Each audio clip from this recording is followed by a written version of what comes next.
If Yellowstone is the wild, restless heartbeat of North America's backcountry, then Grand Teton is the Rockies after millions of years of quiet compression. A cold, poetic love letter written in snow and stone. Grand Teton National Park sits in the northwestern corner of Wyoming, directly south of Yellowstone. Covering about 1,255 square kilometers, it stretches out in a dramatic slice of mountain wilderness. From the small town of Jackson, it's only a 20-minute drive before the landscape begins to shift. Roads open up, and suddenly you're entering a world where the mountains feel impossibly close. The Teton Range runs long and narrow, rising almost vertically out of the valley floor. On one side, jagged granite peaks shoot straight into the sky. On the other, the Snake River spreads into wide valleys and lush meadows. Geologically speaking, this is one of the youngest ranges in the Rockies, which is exactly why it still looks so sharp and raw, like it hasn't yet been softened by time. At its highest point stands Grand Teton itself, reaching 4,199 meters. Snow crowns its summit year-round, like a white lighthouse piercing the sky and watching over everything below. Back in the 19th century, French fur trappers crossed this rugged land and saw three striking peaks aligned together. They called them Les Trois Tetons, meaning the three teats, a blunt but oddly poetic name that eventually evolved into Grand Teton. The park was officially established in 1929, but at first only the mountains were protected. The valley below remained vulnerable to development. That changed thanks to John D. Rockefeller Jr., who quietly began buying up large sections of land through anonymous purchases, intending to donate it to the public. His efforts were met with resistance from local ranchers, and the debate stretched on for decades. It wasn't until 1950 that the valley was finally incorporated into the national park. Over time, the Rockefeller family continued donating land, spanning 3 generations of quiet commitment that ultimately preserved the landscape as we know it today.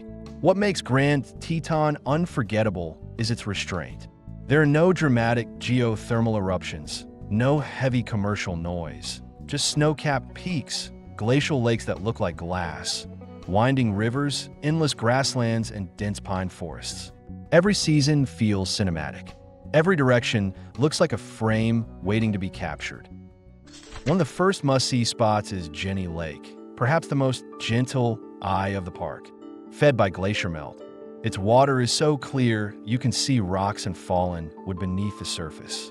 The best viewpoint sits along the middle section of the Loop Trail, where the entire lake aligns perfectly with the towering Tetons behind it.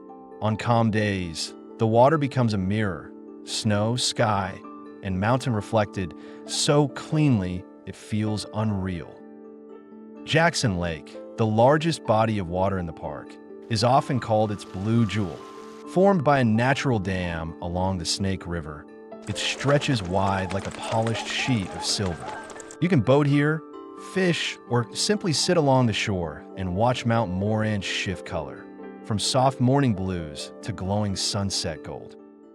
The Snake River is the park's lifeline. It winds through Jackson Hole, shaping the entire valley with movement and reflection. At Oxbow Bend, the river curves into a perfect U-shape, one of the most photographed scenes in the region. In autumn, golden aspens line the water. Mount Moran reflects like a painting, and morning mist turns everything into something almost impressionistic. Further downstream lies Snake River Overlook, where photographer Ansel Adams captured his legendary black and white image, the Tetons and the Snake River. The composition is simple but powerful. An S-curve of river below, the abrupt rise of mountains above, and light carved into shadow with surgical precision. It became one of the defining images of the American West. Then there's Moulton Barn, one of the park's most iconic human traces. A weathered wooden barn sits in an open field, framed perfectly by the Tetons in the distance. When sunlight hits the wood, every grain and texture comes alive. It feels like a quiet echo from the frontier days, simple, timeless, and deeply atmospheric. But Grand Teton is more than scenery. is a corridor of life. Moose wade through wetlands, chewing slow mouthfuls of grass. Bison drift across the roads without hurry. Pronghorn antelope cut across the plains like flickers of lightning. In many ways, they're the true residents of this land. Some people say Grand Teton is just an add-on to Yellowstone, something to glance at on the way through. But that misses its essence. Yellowstone feels like the earth erupting in emotion. Grand Teton feels like the earth thinking in silence. It doesn't perform. It doesn't explain itself. It simply stands there, layered in ice and time, reminding you that some forms of beauty don't need interpretation. They only ask you to stand in front of them, feel the wind on your face, and let the mountains settle into your shadow. This is Grand Teton, the Rockies' quietest, deepest confession.